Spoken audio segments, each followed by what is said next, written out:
So, this episode's gonna be all about daily routines. And it is gonna be about actually morning routines, more or less, as well.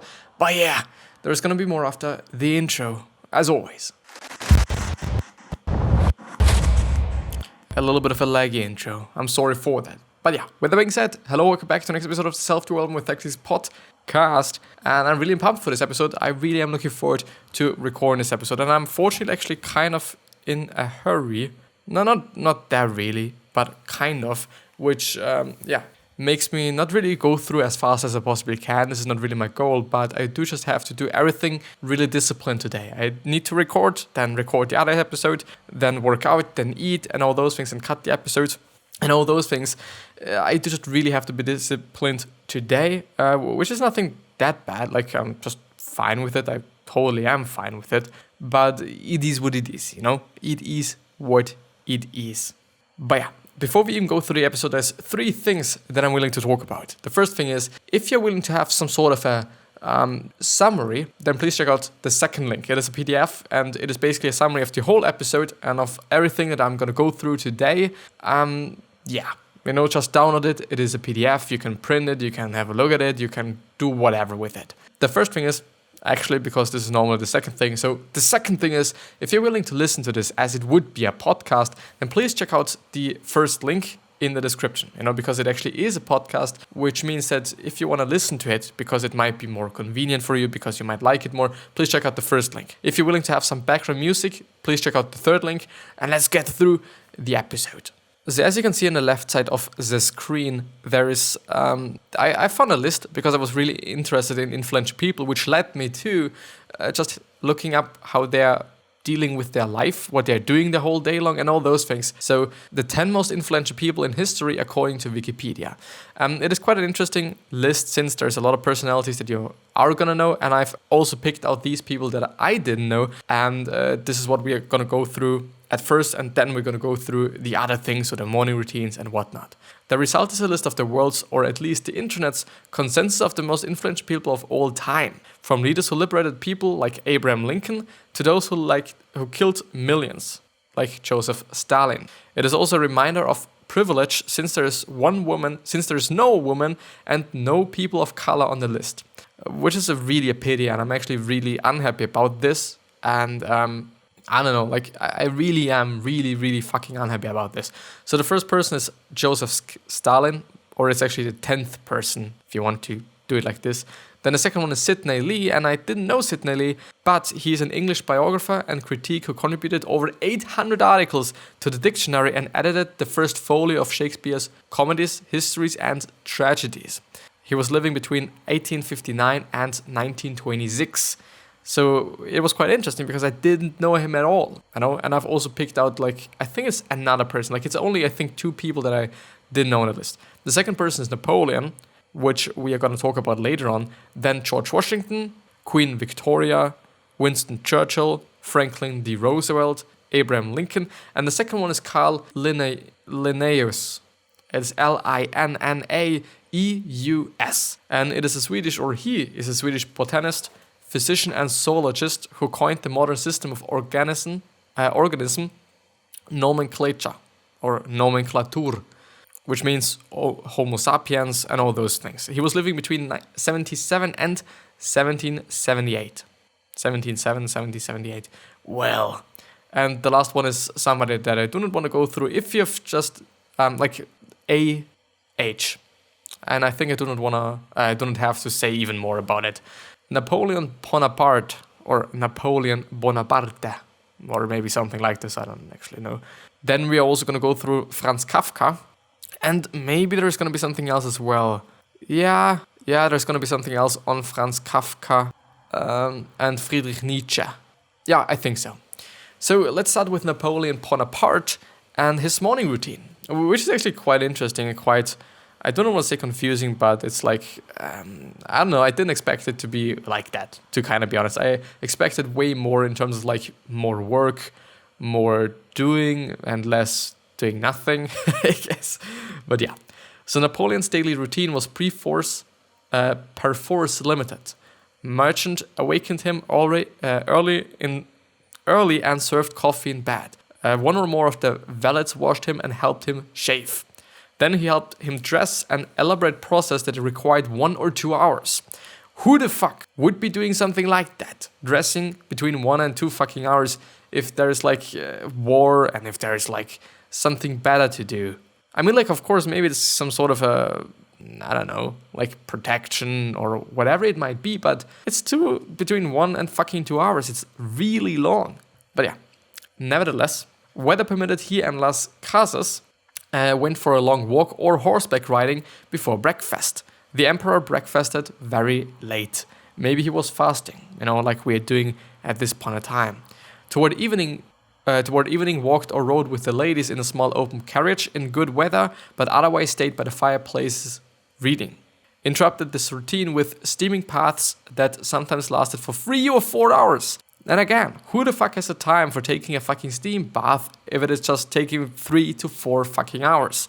If there's war going on and you're willing to be a great leader and you're willing to be a great person. I mean, of course, like everyone should be doing whatever he or she wants to do and is working for him or her. Of course, I can understand that, and I do understand, and I also want you to do exactly what is working for you. I don't want you to do just something that is in the end not really working for you just because somebody told you that you need to be doing this, that you need to be doing that it is smart, that it is working for them. So if it is not working for you, there is no fucking way you should be doing it. And or there's no fucking reason why you should be doing it if it is just not working for you. Although the food was poor, it was eaten of precious china, while equally inferior wine was drunk from exquisite crystal goblets. The table talk was restrained. If the emperor did not speak, no one else spoke. Which is like, I don't know, boring, isn't it? Casas just also whiled away the hours until the emperor retired, usually around 11 p.m., I assume. And this is quite the day of Napoleon Bonaparte, or however he's pronounced. I think it's probably not a rolled R, but it is what it is, it is what it is. Let's move on. Let's see what I'm also having here. A list of people. Then we're having Franz Kafka, but haven't I also been just having more of him? Well, nevertheless. So Franz Kafka, at the Assicurazioni Generali, which is I think Italian, Kafka despaired of his 12-hour shifts that left no time for writing. So he was working at some place for 12 hours. So he had a 12-hour shift, and sometimes I assume that he was also working in the night, so he had the night shift. But yeah, he was now on the one-shift system after he was able to upgrade your job in terms of being promoted to another position. He was now on the one-shift system, which lasted from 8:30 a.m. till 2:30 p.m., which is not that long, to be honest. It is like 6 hours, which is quite nothing.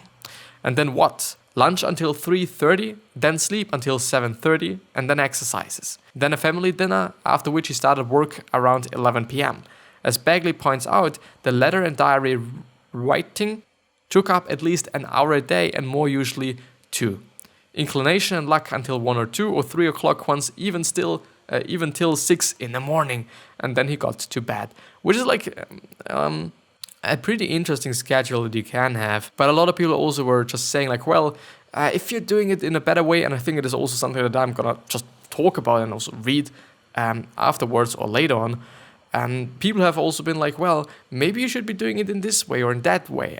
But Franz Kafka always has been like, well, no, it's how he is doing it. It is his way. When Felice wrote to him, arguing that a more rational organization of his day might be possible, he bristled. The present way is the only possible one. If I can't bear it, so much the worse. But I will bear it somehow. Which is exactly what I've been talking about. But yeah, nevertheless. It was Max Broad's opinion that Kafka's parents should gift him a lump sum so that he could leave the office, go off to some cheap little place on the Riviera to create those works that God, using Franz's brain, wishes the world to have. Which is a quote, by the way, from Bagley. Leaving God out of it politely disagrees, finding Broad's wish.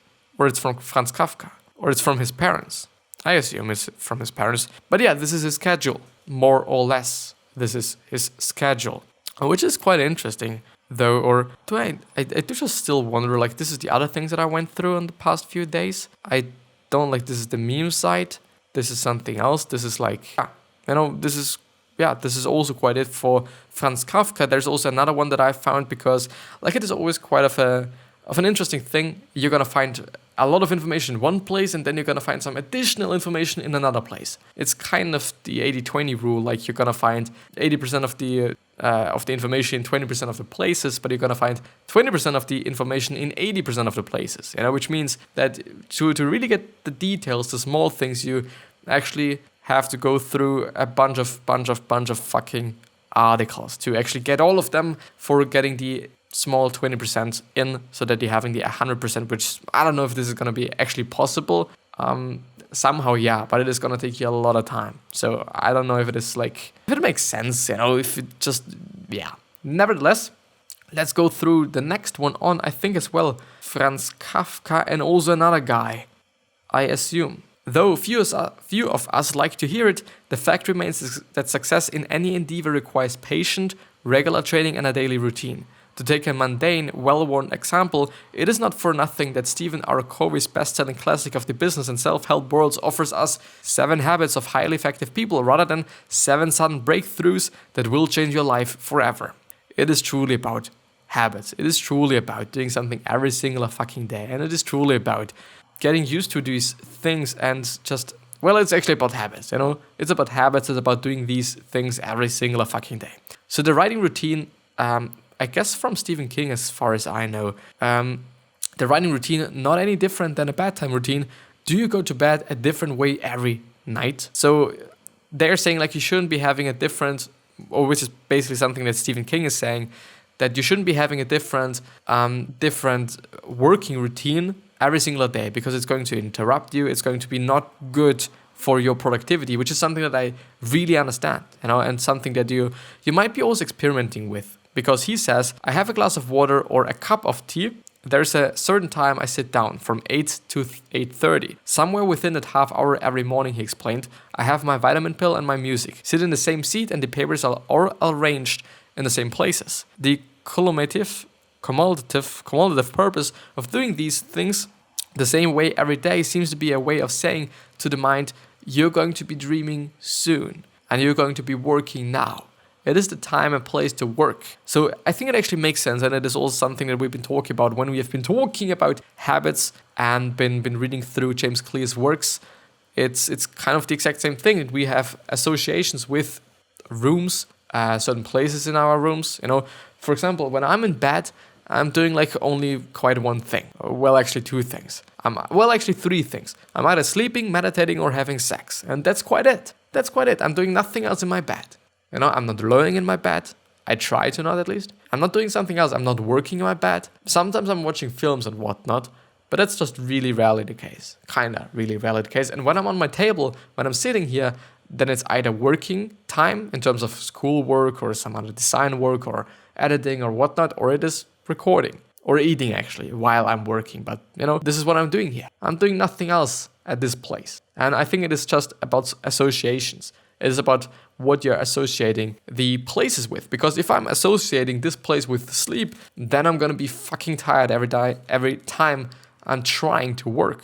And of course, if you're having just separate rooms, it is just really smart to use separate rooms. But I'm not having these things, so I do just have to deal with my room solely. The next person is Haruki Murakami. He's actually a relatively known author. I didn't know him before. I've actually seen one of his books being reviewed by PewDiePie, quite interestingly. But he's having a really cool schedule. I like his schedule. So when I'm in writing mode for a novel, I get up at 4 a.m. and work for 5 to 6 hours. In the afternoon, I run for 10 kilometers or swim for 1,500 meters or do both. Then I read a bit and listen to some music. I go to bed at 9 p.m. I keep to this routine every day without variation. The repetition itself becomes the important thing. It is a form of mesmerizing. I mesmerize myself to reach a deeper state of mind, but to hold to such repetition for so long, 6 months or to a year, requires a good amount of mental and physical strength. In a sense, writing a long novel is like survival training. Physical strength is as necessary as artistic sensitivity. And I mean, like, if you're having really such a schedule, then, well, I don't expect anything else but having a lot of fucking physical strength. Especially if you're swimming or running for 10 kilometers. it is something. Like, it is not nothing. It's going to take you, like, I don't know, 45 minutes to an hour, I assume.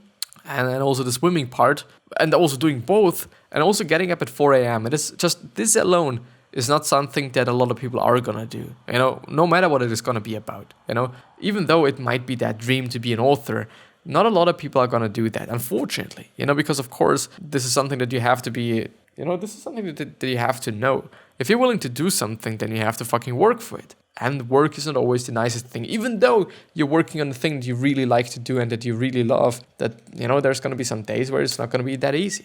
And there's going to be some times in the day where it's not going to be so easy to do whatever you're trying to do. The last person I think is Nietzsche, Friedrich Nietzsche. He's a philosopher and also think theologist, or theologist, whatever it is pronounced, I don't actually know. As far as I know, but I'm not quite sure. Though not featured on Daily Routines, which is actually a book, and I've also looked it up, and I think it is not that of an expensive book. Well, okay, it is $40. Well, this is the German version, so this, and it's also used already. Well, I don't know, actually. I don't know. Like, there's an Amazon link, but I'm not really willing to just click on it, because then you can see my address and shit, and I do not want to cut that out, because I'm tending to forget about these things, actually. So yeah. So let's take Friedrich Nietzsche, or Friedrich Nietzsche.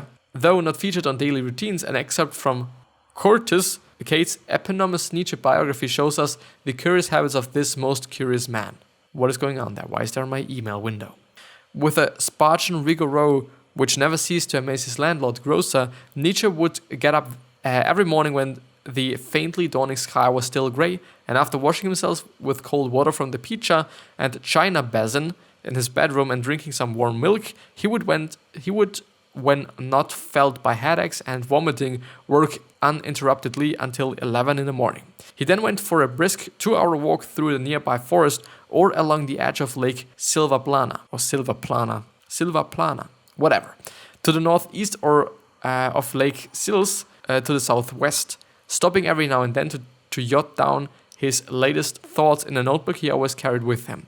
Returning for a late luncheon at the Hotel Alpenrose, Nietzsche, who detested promiscuity, avoided the midday crush of the table, it's French and I can't pronounce it, in the large dining room, and ate a more or less private lunch, usually consisting of a beefsteak and an unbelievable quantity of fruit, which was, the hotel manager was persuaded, that the chief cause of his frequent stomach upsets and also his vomiting, apparently. After luncheon, usually dressed in a long and somewhat threadbare jacket and armed as usual with notebook, pencil, and a large grey-green parasol to shade his eyes, which is something that I didn't expect as well. He would stride off again on an even longer walk, which sometimes took him up the Fextel as far as its majestic glacier. Returning home between 4 and 5 o'clock, he would immediately get back to work, sustaining himself on biscuits, peasant bread, honey sent from Naumburg, which I think is actually Nuremberg, but I'm not quite sure. Fruits, pots of tea, and he brewed for himself in a little upstairs dining room next to his bedroom. Until worn out, he snuffed out the candle and went to bed around 11 p.m. And then there's actually, I might be going through more people because I just like it. You know, I think it is somehow cool. But yeah, this is going to be the end of the episode. I do just have to hurry up a little tiny bit because I have to record the other episode and then I'm having to cut these things. Well, yeah. I wish you the best health, happiness, and also success, and also hope that you're going to remind yourself, and you're going to be remembered, which basically means your legacy, which basically means just being a nice person and being remembered as a nice person. And with that being said, I'm hopefully going to see you the next time. So please, well, actually, there's 3 questions. Why are you here? What are you trying to change? And what is bothering you the most? These 3 are hopefully going to show you your purpose and maybe even a business idea. And with that being said, I'll hopefully see you the next time. So I'll see you.